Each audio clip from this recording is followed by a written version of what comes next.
Welcome to the Great Beer State podcast from the Michigan Brewers Guild. The Great Beer State is a weekly show sharing conversations and stories from the passionate people who contribute to our vibrant Michigan beer community. It is made up of a mix between full-length archived interviews from the Guild's first documentary book project, A Rising Tide, Stories from the Michigan Brewers Guild, and conversations recorded in the here and now. Each episode is kicked off with a conversational update from host Scott Graham, Executive Director of the Guild, and the beer-evangelist Fred Biltman, author of A Rising Tide. Here's Scott and Fred.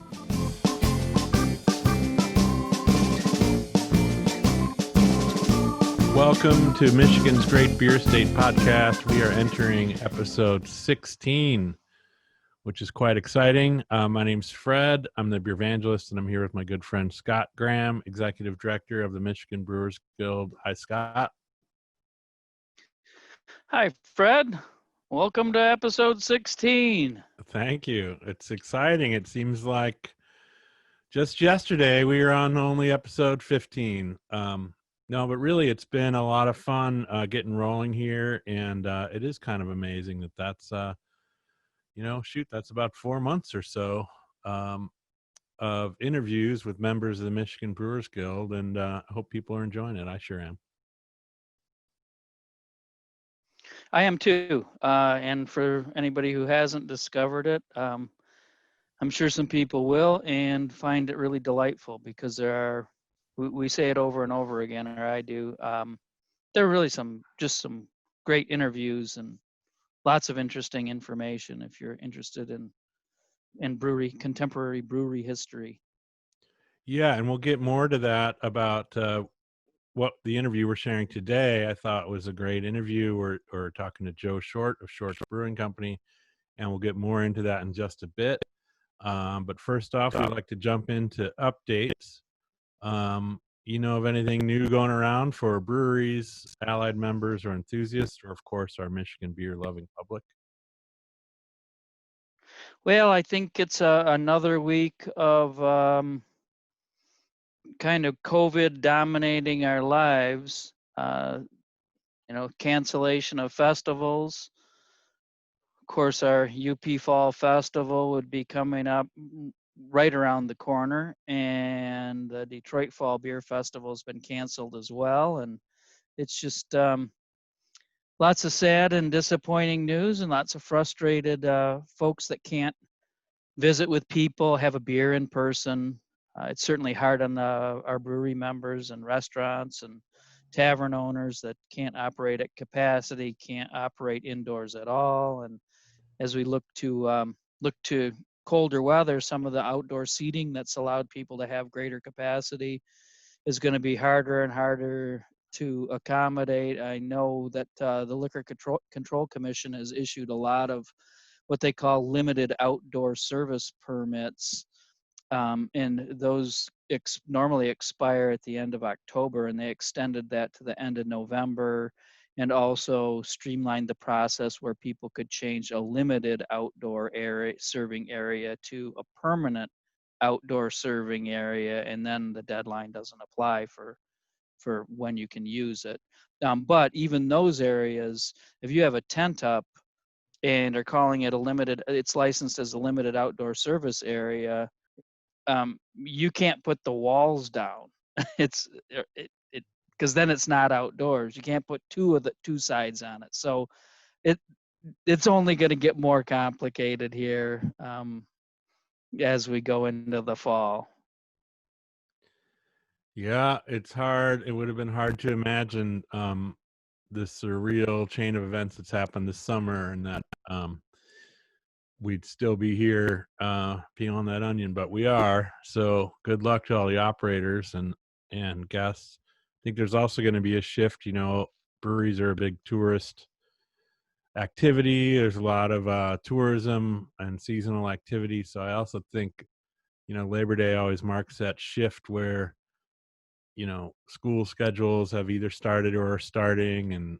And I think at least around here, it's a shift to more local business and just sort of a transition in who's in the building sometimes. So I don't know how that'll weigh in, but that's the time that we're in is watching this shift happen. And of course, there's a lot of virtual school happening.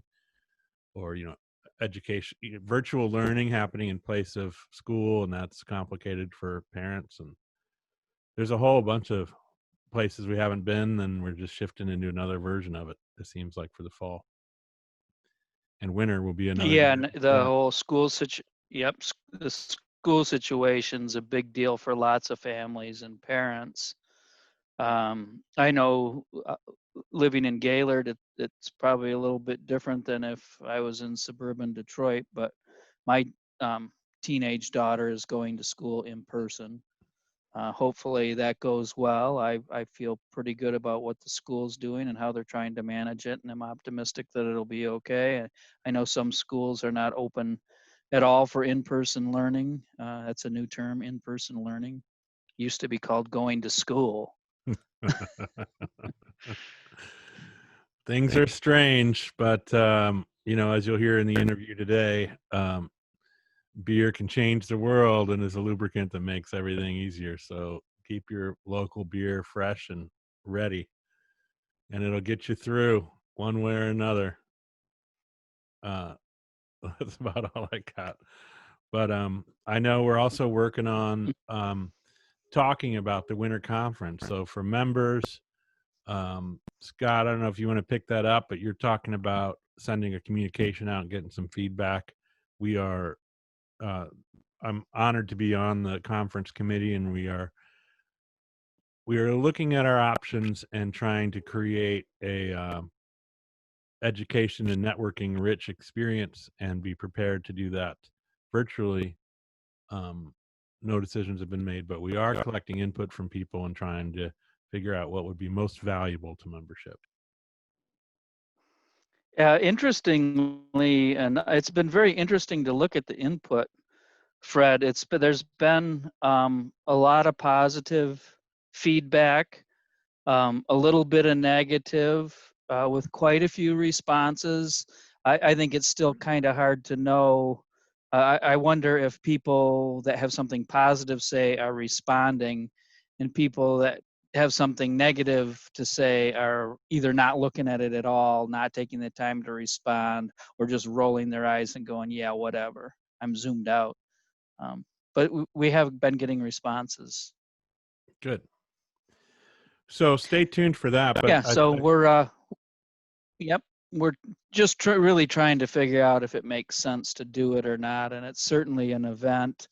If you're not part of the industry or haven't been to our annual winter conference, it's really a great educational and networking event, full of personality and beer and camaraderie and food and technical presentations, all kinds of good stuff that we look forward to. Lots of people look forward to every year, and it's sad to think that we might not be able to have that in-person experience either. yeah, it might make the second half of our January a little easier recovery than usual. We'll have a spring in our step in the second and third week of January instead of recovering from the conference. But yeah, I've always been really proud of our organization, and I see that, especially in regards to the conference, that I think it was a really positive thing way back when we committed to it, and I think it's continued to get more and more valuable. But it's something really special and powerful for brewery members, and so each one of these things hurts in a little different way. And seeing this, and of course no decision's been made yet, but seeing it, the reality is holding a several hundred person event in January is definitely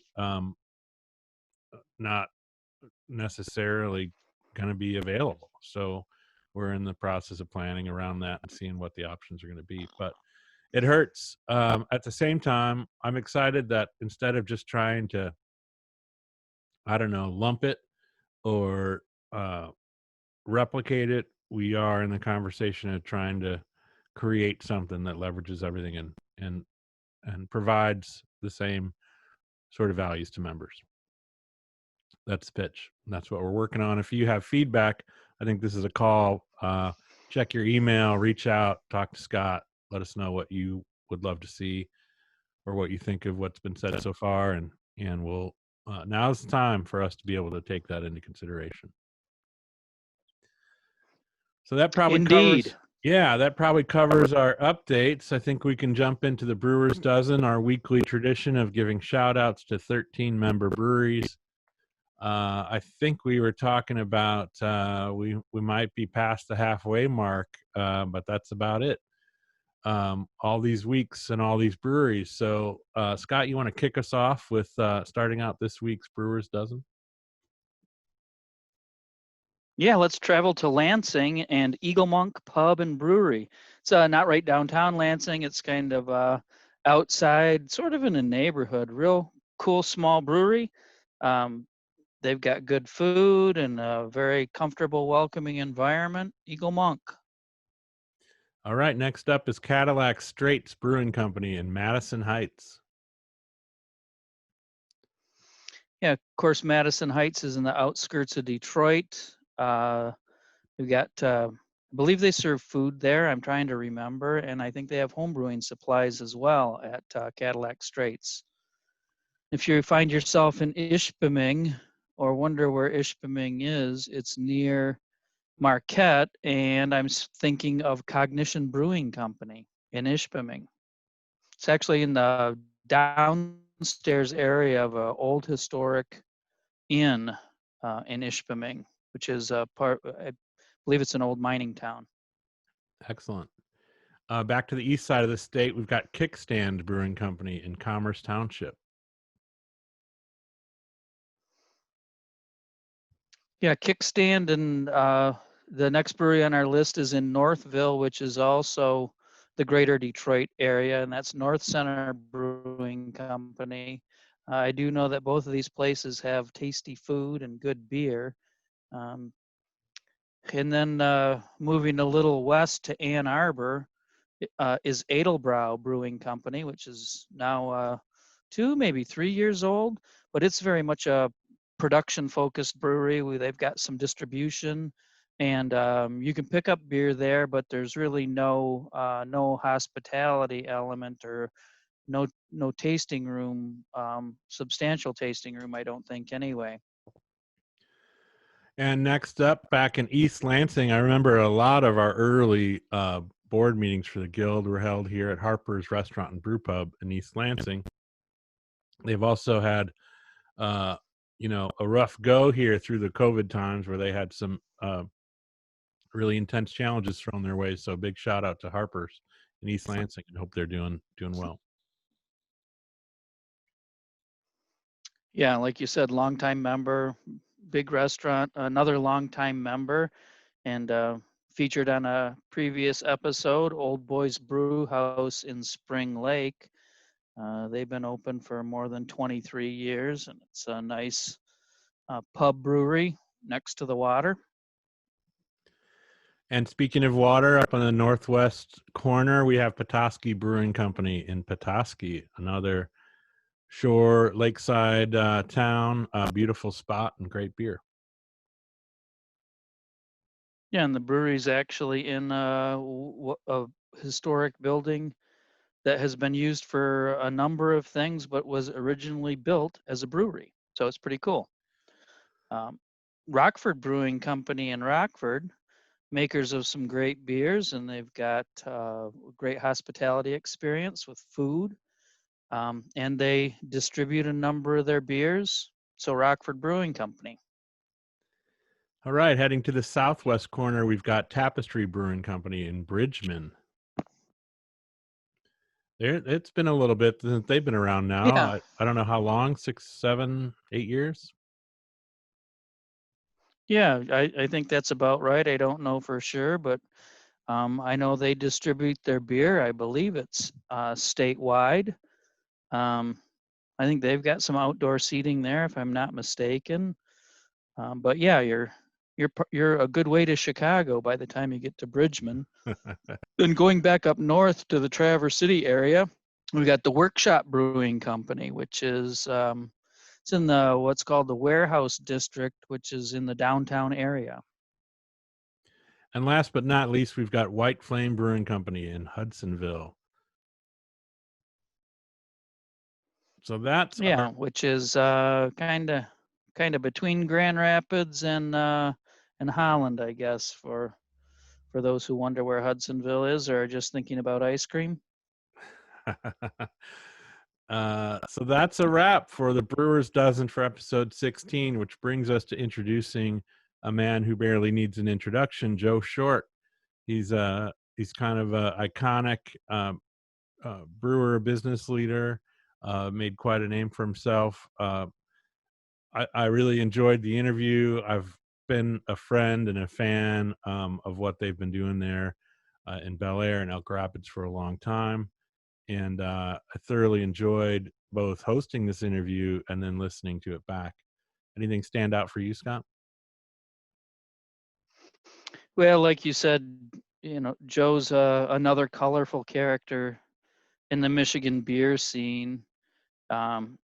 He's a good guy and is focused on lots of different and creative things. So I really enjoyed listening to the interview, and it made me think of other breweries like Travers Brewing Company and the brewery in Marshall that was various different operations and other people involved with that. So yeah, I guess I would consider Joe part of the fabric of what was woven together in the relatively early days of the beer scene. Yeah, and I feel like his timing, I think Shorts and Joe, they both mark that sort of second gear. Well, technically it was third if you put sort of the mid 80s examples with Real Ale and Bell's being really the first gear of any version of microbrewing, and then a big burst in the mid 90s with the legalization, with the creation of the brew pub and microbrewing license. There's a flurry of activity between say 93 and 97, 98. And then Joe, I can't remember if it's 2001. I think it's 2001, something like that. And Shorts, that's this sort of the dust settled from the brew pub shift, and here's this new era of breweries started coming in that were formed in a climate or a landscape where tasting rooms had already become kind of status quo. So they were forming in a new setting. And then, so not only do you have that sort of shift historically, but then you have Joe, who's such a creative person and looks at things culturally and creatively. And it was fascinating to realize he's 22 years old when he starts the company. I mean, that's just, that's something else. That's a whole lot of enthusiasm and momentum for a 22-year-old. Yeah, what a bunch of challenges, and I think that there's that common thread. Probably every brewery that seems really successful now really didn't know if they were going to be making it for many years in the early days of their brewing and trying to survive. Yeah, and I think he speaks to that really well. And the pivot on, okay, now that things have changed and we have sort of caught up, as he says, I think he does a really nice job of talking about looking forward after that. Now, of course, this interview is recorded in 2018, so it's pre-COVID, but I think it's thoughts and a perspective that will last in any era. I think one of the things I like about it, he does a great job of talking about how, getting together over beers and how caring for community and understanding your own ethos is beyond your own brewery work. It's beyond just beer. It's and I'll let you hear it from him. But I'll just say that I enjoyed and continue to enjoy Joe's perspective on that stuff. And these are things that will come into play as we, as people and as business owners and as brewery owners, find our way past COVID. There's a lot here, even though we couldn't have even imagined what we were going to be going through in 2020 when we were having this interview. Agreed. And I guess I'll just say cheers to Joe and Shorts Brewing Company. Yep. Here's Joe.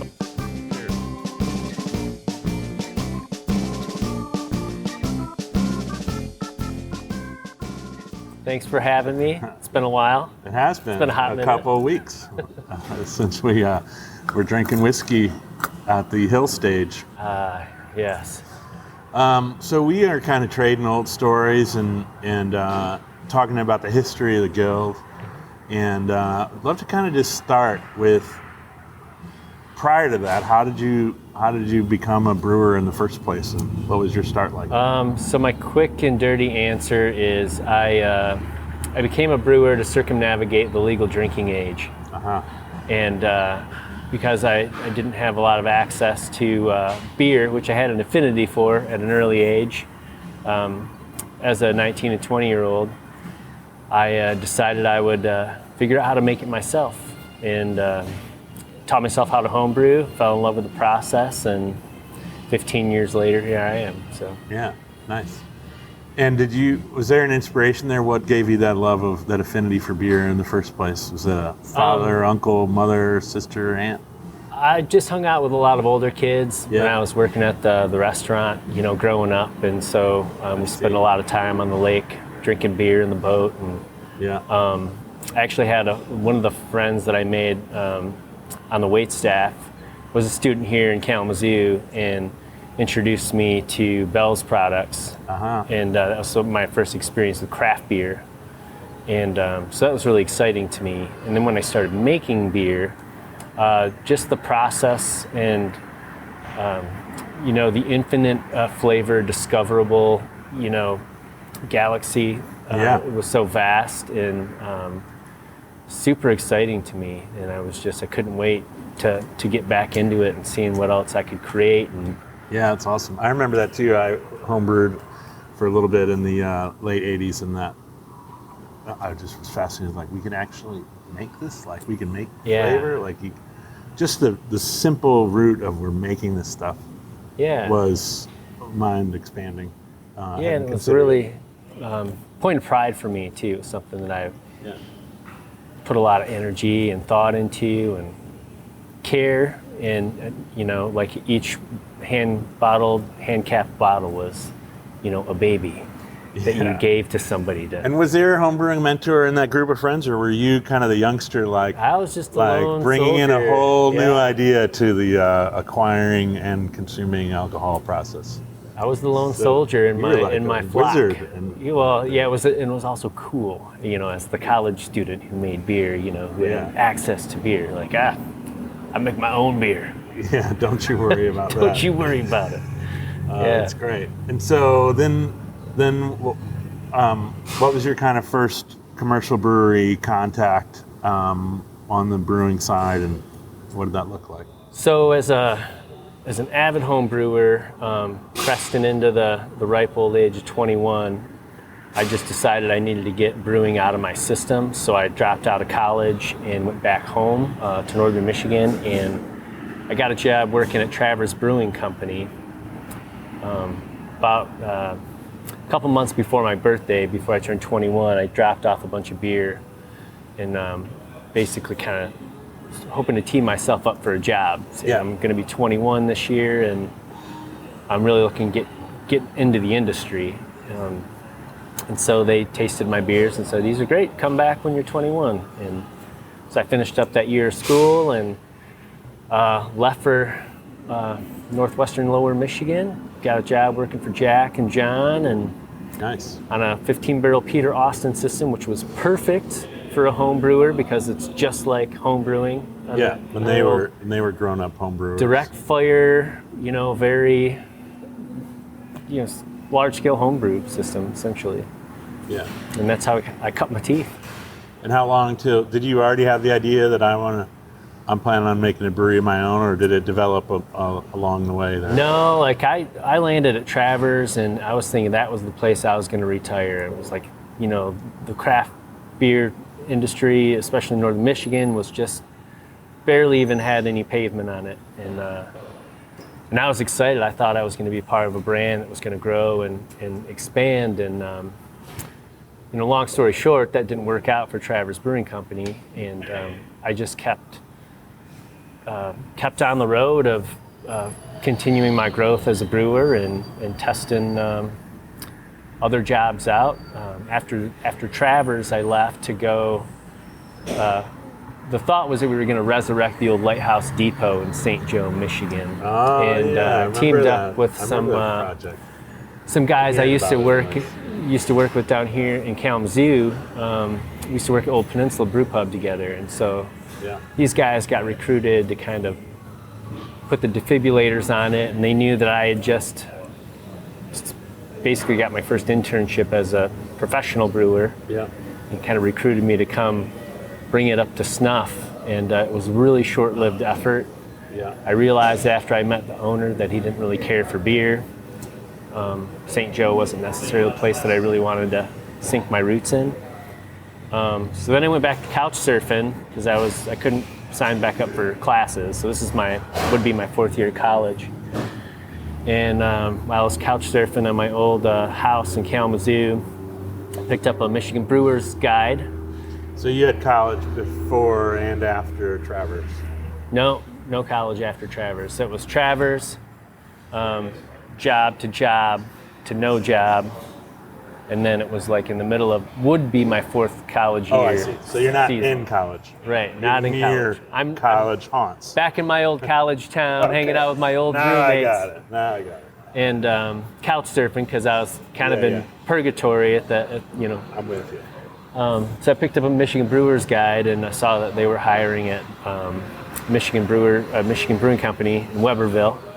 Oh. And that's where I met Dan Rogers, the Yoda of my career. And I think that's where things really started to take shape for me, because that was the most robust outfit that I had been exposed to. And Dan is a phenomenal brewer and very intelligent. And so I learned a lot of the production side of things. Yeah. And I spent, I think, maybe just shy of a year there before a job posting came up for Jackson Brewing Company. Yeah. And Dan knew, I feel like Dan had a lot of hope for me as a brewer, and I felt like he didn't want to see me wither up and die at Michigan Brewing Company. So he called those guys in Jackson. He said, "Don't call anybody else. I got the brewer for you." And I went and interviewed, and I got the job. And that was a great place for me to work because I was a one-man show. It was a pub environment. It's off the beaten path, so it really required a lot of energy to energize the staff, to teach people about beer. Like we're still in an era where, the mentality for craft beer was gross or what year are you talking about? Or warm, 2000-ish. Okay. Yeah. Yeah. So that was good for me. I was able to develop my own recipes and really work the pub end of things and engage with the staff and the sales, well, I call the staff, the wait staff, the sales team, and tried to bring the two together. Yeah. And over time, I think I was there just under 2 years, that I realized that it was going to plateau at some point. And then I needed to think about my next move. And so that was either to go to the next brewing job and see if I could work my way up, or was this the time where I tried it on my own? I was 22. So if all else failed, I was still young enough to recover to some degree, right? Yeah. So I worked on a business plan and kind of scraped up some starting funds and started turning stones in Bel Air. Right on. So the rest is history, as they say. The rest is history to some degree. So do you remember the first point you became aware of the Michigan Brewers Guild? Either, well, I guess maybe either or both sides of that coin. Like, it sounds like you were meeting the network of brewers, but then on top of that, there's this specific organization that was in the early days there. So what's your first few guild memories? Well, I went to one of the early summer beer festivals as a Travers Brewing employee. So that was the first taste of that. And then I went to a guild meeting at Big Buck Brewery in Gaylord with Dan from Michigan Brewing Company. And then at Jackson Brewing Company, we became guild members. And I remember like being excited to go. It was like these are all my beers. I'd flipped the previous brewers' beers all over, so everything on tap was mine. And I brought 6 different pale ales and IPAs. That was a big Guild memory for me, Guild Fest memory for me. Yeah. And what did you kind of make of that? So like you were saying, both in terms of your first commercial contact in northern Michigan, and then you're making contact with some of these brewers that are a little bit off the beaten path. Mm-hmm. But what were you seeing? How would you describe the landscape, both of Michigan as a beer community, and then of this group that you're starting to make contact with and attend festivals and meetings of? So the Guild was awesome. The festivals is where I got to meet a lot of the brewers, and it was super small that many years ago, and it was a really fun community to feel like I was a part of, and feel like we were a community of people that were really in love with what we were doing, and we were all really excited to be working together to basically share this love, and that's, we're really kind of try to dissect and understand, like, that's what the Guild's job was. It's like, this is a group of people who got together for one purpose, which was to spread the gospel of beer, or craft beer, Michigan craft beer. Yeah. And I was super stoked, and I am excited still to be part of that community of people who love so much about this industry that they want to make sure that it's understood and interpreted and respected, appropriately, or at least in a way that resonates with us as artists and business people. And it felt like it was a good move from this early core group of people to come together and say, hey, like, we need to manage the message of what we do. Yeah. And that was pretty powerful. Yeah, and it seems to me, even though I was involved in hindsight, it seems to me, and now that I've been around a little bit more, it's like, it seems more rare than we gave it credit for. Like, it seemed like the only thing to do. Right. But when I go around, that epiphany doesn't come to every group and every community or every business. It's right. It's sort of interesting. I look back a little bit with like goosebumps of like, oh, we hit something there, and not everybody is so fortunate. Especially when you go out of state, which I've realized, going to out of state beer fest, Michigan is an anomaly in the country for how powerful the Guild is. Like, we've done a really awesome job of kind of managing our message and communicating our mission, And so, besides giving the Guild a certain leg up as an organization, I think I'm kind of echoing. Yeah. We got a few more of those coming. Pause for the train. Oh, that would be the Pierre Marquette heading towards Chicago. So I feel like in the industry we can say, well, this is one of the strongest guilds, and when we go to Craft Brewers Conference or the JBF, we get a comparative sense. Mm-hmm. But do you think it also changed the shape of our consumers, of the marketplace? And do you think that changed what Michigan was as a beer scene within Michigan? Like, would it have been different for the consumers without the Guild? Sure. Yeah. Well, I mean, I think the Guild's really helped connect to the consumer, not only in a sense of like pride, like there's a huge sense of pride for craft beer drinkers in Michigan, because we have this great state full of great breweries. I lost my second half of that. So the question was... Well, I was kind of asking, how did the Guild affect the marketplace and affect the consumer and the actual scene versus just in the industry circles? Well, I think the exposure and the ability to connect to the people directly to the process. So access, I think it gave the consumer access to this culture and this community through our events and through the educational components that the guild offered. I think that helped give us a leg up with. Yeah, I love that. And there's sort of, I don't know if it's a metaphor, if it's a real thing, but like a comparative analogy is that I remember talking about access when we shifted to the Great Beer State, and I was involved in leadership at the time, and I was concerned we were heading down this mug club road of discounts. Right. And like, listen, enthusiast members, we're not going to be good at giving them $1 off a pint at breweries that don't know the program. Like, right. A, we're gonna screw it up, and B, these are our most loyal customers. Why we don't want to train them for a discount.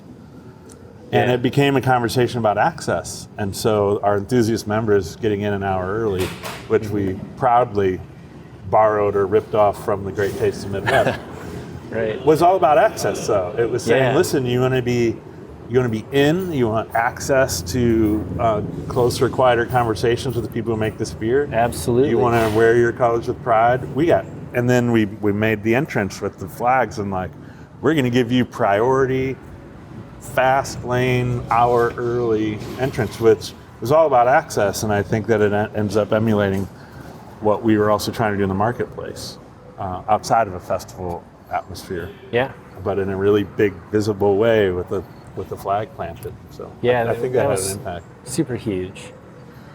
Do you find that being, craft brewing is hand in hand with entrepreneurism and a lot of creative, artistic people that are often, marching to the beat of their own drum, and then at the same time there's this strength of coming together, and people who may not be traditional joiners are getting strength by joining up and working together. How has being a member of this organization sort of influenced you as a business person or an artist or community member? Man, it's influenced me in a lot of ways. One, just being, having exposure to your peers that are in the same profession. So it's kind of like we're the same, but we're all different. Yeah. Too. Yeah. And I think the festival is a great way where people are showcasing their colors and their personalities through their booths and their products and through the message that their staff has about their business or themselves, that carry to their brewery. And I think that's a great sort of like internal marketplace where we all have the opportunity to get pointers and pick up, things that are, oh, that's a good idea, or I never thought about that before, or, so there's solutions. I guess there's a lot of opportunities among our peers that are friendly competitively, but also give us the advantage to distinguish ourselves in a friendly way. I learned a lot about different setups earlier in our festival career where, you went from worm clamps to quick disconnects or, restrictor discs not leaking all over the place. Yeah, like, how to set up and break down fast or what's the best way to, fly your freak flag to some degree. And then, you get into side conversations where it might lead into like beer politics or local zoning ordinances or best practices for, wait staff or tavern room, operations, tax stuff, sourcing of raw materials and co-oping and sharing. And that was really helpful for me in our early years where, those relationships I had established with all of my brewing colleagues over the years were a great resource for me when I was in dire straits. Like there was a lot of times where Shorts probably should have shut its doors, but, Dan Rogers bailed me out and, Jack Archibald bailed me out, or somebody I'd met was able to make a phone call, and move the needle in the right direction for us when the time came. And we had the opportunity to benefit from those things, and now we're in a position where we can, pay it forward and keep that going. Yeah, and that's where I was leaning to next. Like, there's like I hear both mentorship there, but also just like, that sort of, the saving grace Sure. of somebody bailing you out is beyond mentorship and into like, bail money. Pretty much. and I think when you make it through things that require that kindness and support from others, it does influence how you look forward. So can you tell me about that? How does that influence or what's your perspective on looking forward to the new generations of brewers coming forward? There's thousands of more breweries in the U.S. than when we got into this game, and how do we do that? How do we pay it forward? That's a great question, because like I feel like I'm just starting to get like caught up. Like I feel like everything has always been so new to me, like every day. Like still have so much more to learn. And the landscape of where we're at now with craft beer is just so much different. I feel like I've become, I wear two hats now, where one is more of like production and artistic, but now I have to like really figure out how to be a business person too. And those are some of the things that I think the new generation of brewers need to pay attention to. We're, in a climate where a lot of this stuff looks great on paper. We've got like the pump and dump approach where it's just business. And I feel like I'm very rooted to like the craft and the art side of it first is where our seed started. Yeah. And so it's interesting to see the kind of people that are starting to get involved in the trade. St. Archer Brewery is one that pops into mind. It was basically like a bunch of action sports professionals with some money that kind of got together and like, let's make a brewery. Breweries are cool. 5 years later, selling it to, Coors or whatever. So that's just going to be interesting to me. And I don't know, I guess that's the next new thing that we'll learn more about. And I guess we'll navigate as we can help or support in the fashions that we feel that we should or can contribute, to the right artists, to the right people that we meet. Yeah. Do you feel like you have a sense of is there a collective sense or a Joe Short sense of what makes for a healthy beer and brewing community? I feel like as long as like the person behind the wheel is like really cares about what they're doing, like that product, and they care about, my approach is like we're building a community with beer, and I feel like if everyone's building their own community through their enterprise, and that's healthy to me. Yeah.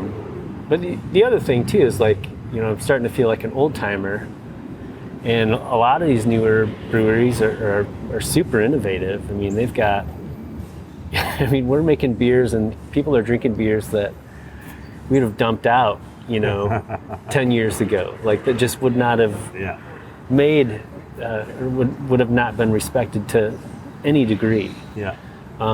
So I am looking forward to like that next phase of evolution, where consumers' palates are trending. Yeah, and in that sense, new blood is like, it's great to have energy in the heartbeat and to have new ideas. And I think the more we can embrace that, the more productive it is versus distracting. Absolutely, and I'm starting to try to be cognizant of that within our own group. So we've got a whole new generation of brewers at Shorts now, and they've all got great ideas, and they're making really fun beers and coming up with really goofy names, and they're having fun with it. And I think that's important too. Like we still need to have this level of like fun. Yeah. So I got a couple of things left. One of them is that, there's been several eras, I think, of the Guild in some ways, and that's often reflected by both the marketplace as well as the board leadership. And I got some steering away from the era question I was going to ask, and I want to ask a little bit more about commitment to the Guild in terms of Scott Newman Bale has been involved as a board member for a long time. Shorts has been an involved brewery. I think calling to maybe a broader group and some of the new members beyond some of the heritage members, for lack of a better word. How important is it for breweries to get involved, and what are the benefits of shared vision and shared leadership? And it's a wandering question, but I'm getting into tell me about your perspective of why to support the Guild with your business partners' efforts and time and Short's time in general. So Scott Newman-Bales, you mentioned, he's my business partner, and he's a wizard. And anybody who can that he can rub off on is he's a good guy to have on your corner if you need something, because he knows pretty much everyone and he knows a lot about everything.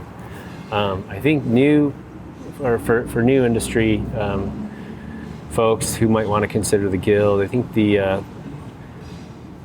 think knowledge is like the biggest advantage that you have, depending on your level of experience or whatever. But knowledge in so many ways, and I get reports from Scott as to what goes on with the Guild. He's sort of my proxy, but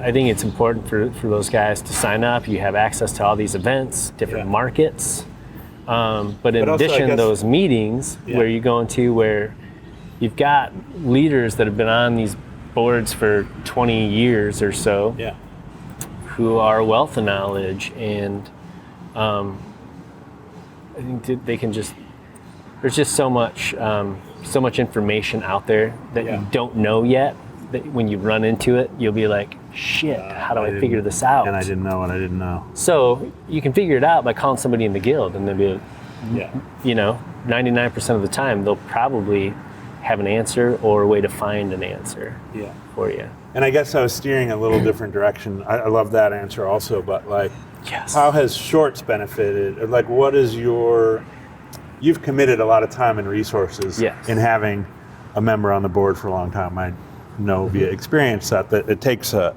collective commitment on the brewery's part to have employees engaged and committed to Guild leadership. So that I wanted to ask a little bit about what is the inspiration to commit that time and energy to helping steer the Guild, and what are the benefits? So the inspiration is, I guess the thought process is that if we all do good, we all do good. And so if we can collectively pool our resources and our knowledge, we become stronger as a whole. And the Guild is great like that as far as managing legislation, like tax, excise tax relief, etc. Those are some immediate awesome advantages. Scott goes to the legislation day, the hill climb, every year because it has a positive effect on our company's bottom line or our ability to do certain things, whether it's how we manage distribution relationships or our ability to do festivals and events in the market, the ability to work with the Liquor Control Commission. And again, that's just like a representation of the collective. And Scott's contribution is one of many, and so there's other contributors from other breweries, and then those other breweries' contributions might be administration leadership, or different kind of fest and event support, or contacts with distributor relationships.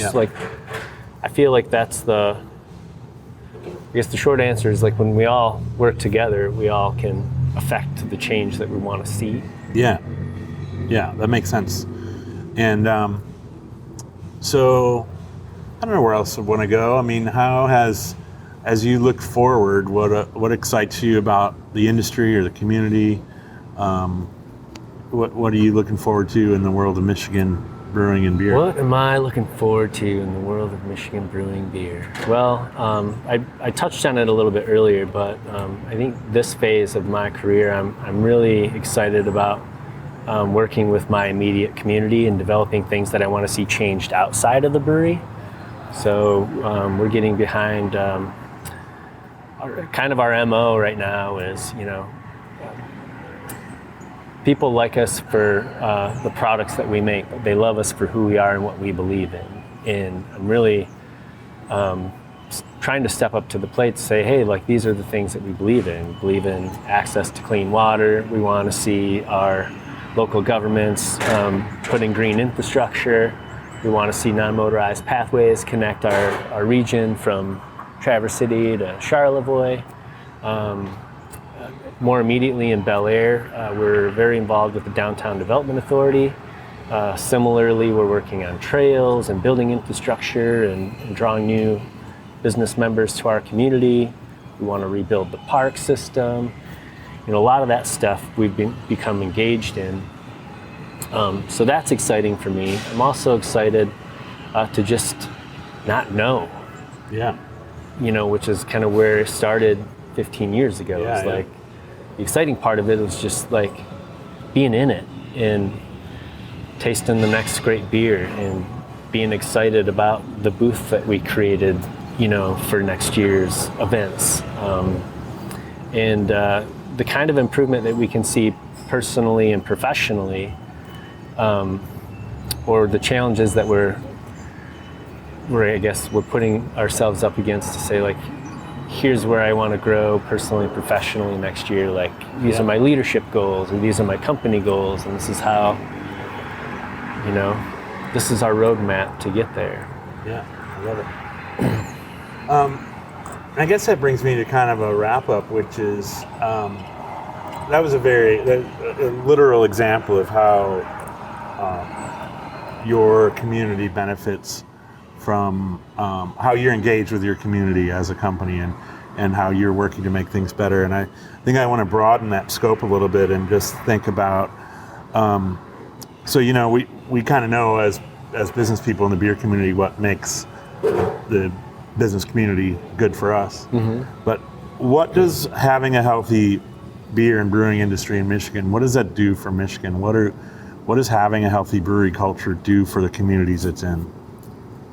Well, I feel like, nationally, like the craft beer industry is, it's a pretty large business segment. It's industrial food manufacturing with an artisan approach, and I feel like there's so many versions of that. So you can go from industrial brewing to like pub brewing, but all these elements have a social community component. I mean, beer is a social beverage.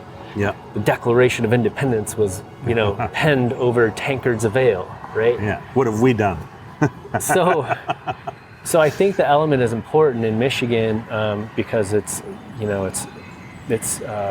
industry. It's food industry. It's manufacturing. It's just think about the machines that we need, or the tanks that we need, or the buildings that we need constructed, or the food services, or the linen companies, or the labor, or the technology companies, like all the stuff that we need is, it's a lot.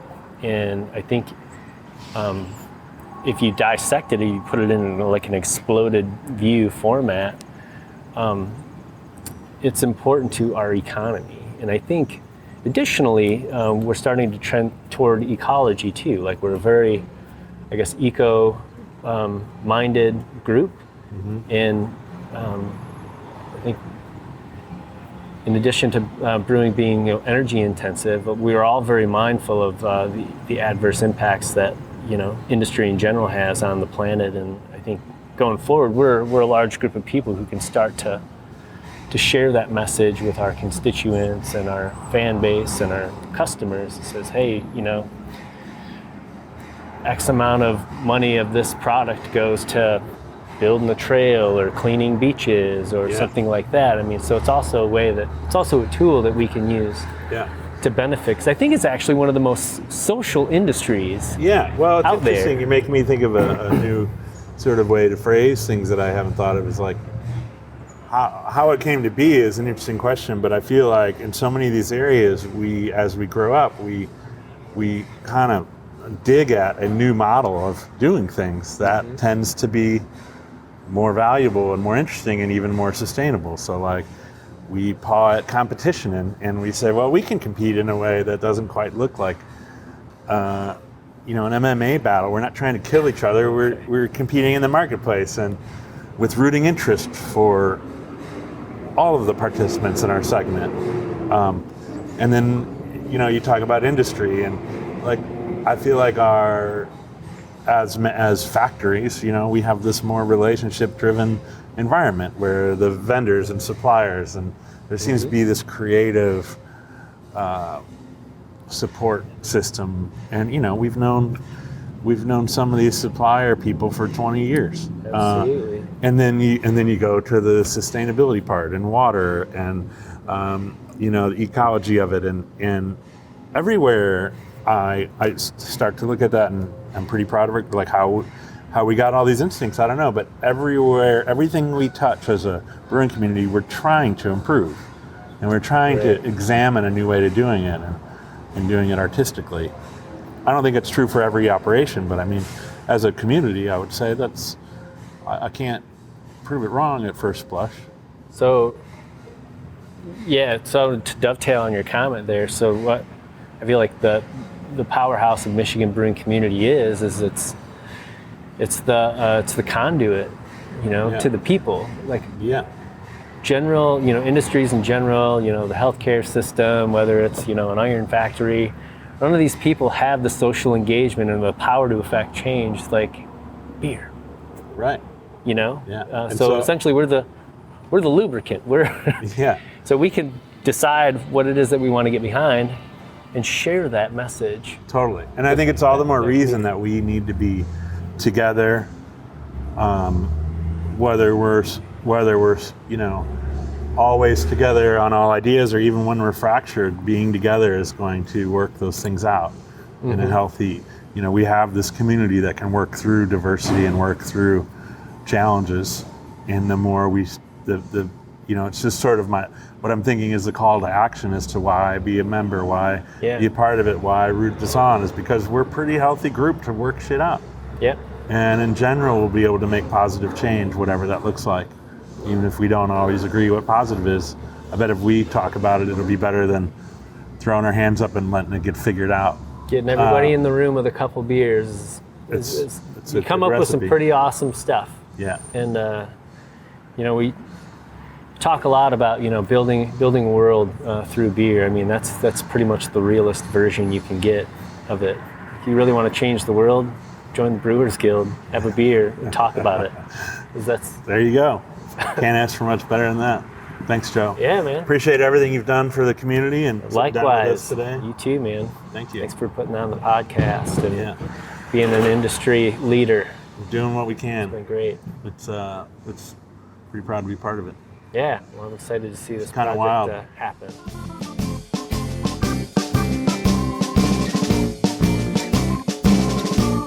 Thanks for listening and sharing while supporting Michigan breweries and craft beer everywhere. The Michigan Brewers Guild was formed in 1997 with its first summer beer festival taking place in July of 1998. Its now 5 annual festivals are dedicated exclusively to Michigan beer brewed by more than 270 member breweries. The Michigan Brewers Guild exists to promote and protect the passionate Michigan beer industry in every way possible. To learn more, visit us at mibeer.com or say hello on one of our social media pages, as we love hearing from you. From coast to coast, from far and near, let's drink Michigan beer.